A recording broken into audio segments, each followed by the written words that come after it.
Ahoy and welcome back once again to the channel. For those of you new here, my name's Gary. I like watches. If you're here watching this, you probably like watches too. Now in today's video, I'm going to be showing you, well, my first Mitch Mason. It's not the first Mitch Mason. In fact, it's actually a version 2 of their compressor style diver, the Maelstrom. They kicked things off back in 2020 with the Chronicle. In 2021, they launched the Maelstrom. And there are a few of those version 1 Maelstroms available on their website. But they've now launched this version 2. Let me run through some of the changes between the version 1 and the version 2. I think that's probably the most sensible thing to start off with. So what's changed then between this version 2 and the version 1? Well, the version 1 was available in 4 different colours. This version 2 is only available in this Tales of the Sea teal. So it's a new colour. I would have liked to have seen a few extra colours being offered. They may add more colours in the future, but yeah, at the moment, it's a new colour and this is the only one available. And it features a new dial design. Maelstrom means vortex. The dial is designed to look like sort of a choppy, vortexy ocean. And I think it does, actually. So yeah, they've done a good job of that. The caseback design has changed. It's still got a whale on it, but it's being ridden by their mascot, Mitch. And I think this is the first time we've seen Mitch on their watch. So yeah, I suspect Mitch is going to be making appearances on all their watches now. They've added some minute markers on the internal bezel up to 20 minutes. That wasn't on the version 1. On the chapter ring, you've now got concentric circles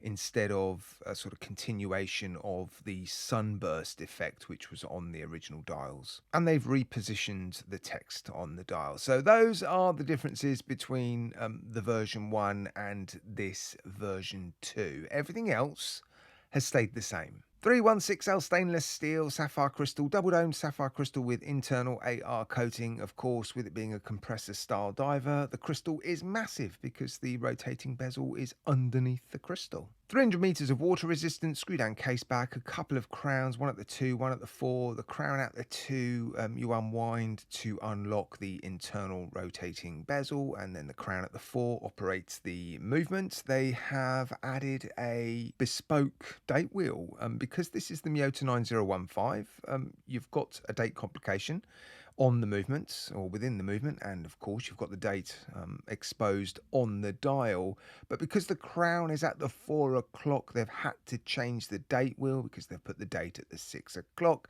They've therefore made it color coded, so it is a bespoke date wheel made for this particular watch. Yeah, I suspect that wasn't cheap. While I'm on the dial, let's continue talking about the dial. Sandwich dial, some super luminova on this watch. I'll show you the lume degrading at the end of the video. It's, well, the initial burst is really quite bright. It's not a very greeny lume. It's a very white lume. Yeah, you'll see it degrading at the end of the video. Very nice case, mix of brushing and polishing. The steel finishing is good. The polishing, very nice. Transitions between the brushing and the polishing, super clean and crisp. Solid end links, solid links in the bracelet, screw pins. Very nice bracelet as well, actually. H-link bracelet, again a mix of brushing and polishing. It feels super slick and smooth in your fingers. All the corners have been really aggressively rounded off, so there doesn't seem to be any sort of corners or edges that you might think are a bit sharp. So yeah, the bracelet feels very, very nice. And then we come on to the clasp. For most people, a clasp isn't going to stop them from buying their dream watch. But we have seen a pretty big shift over the last couple of years of affordable brands, micro brands, and brands on AliExpress, including fairly consistently as well, clasps on watches like this with on-the-fly adjustment systems in them. There has been a real shift, hasn't there? It's almost like a turning point. Our expectations now have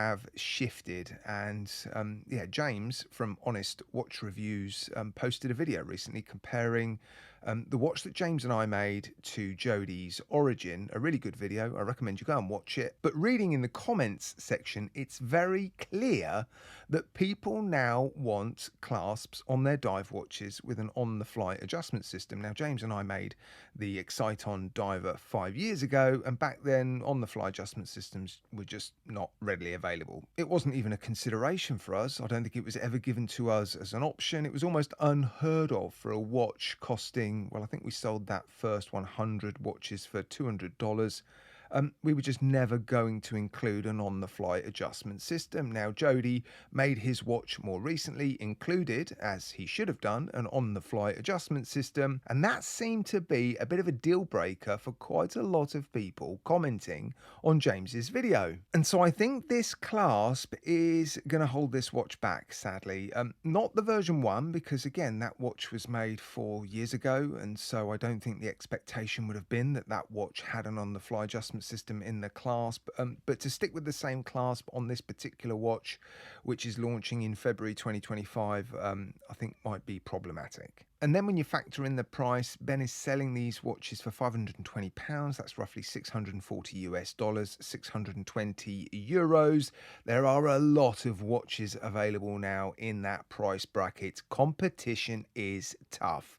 And if you want to sell a decent number of watches, you've got to be competitive in all areas. It is great to see, of course, micro brands continuing to produce original watches that are not the norm. And as good as this watch is, and it is a good watch, it feels well built, the finishing is good, the specifications generally are very, very strong. I think it's going to face some criticism and be a bit of a slow burn when it comes to sales. But of course, that's just my opinion, guys. Yeah, let me know what you think of this watch in the comments section. Maybe provide Ben with some feedback. This looks to be a micro brand that isn't going anywhere anytime soon. It's been up and running now for 5 years. Ben is already working on another watch, and so yeah, if anything, we should just be feeding back and perhaps directing micro brand owners like Ben in the sort of direction that I think would result in watches appealing to a broader audience. But that's just me, guys. Let me know in the comments section what you think. Yeah, I'm looking forward to reading your comments, and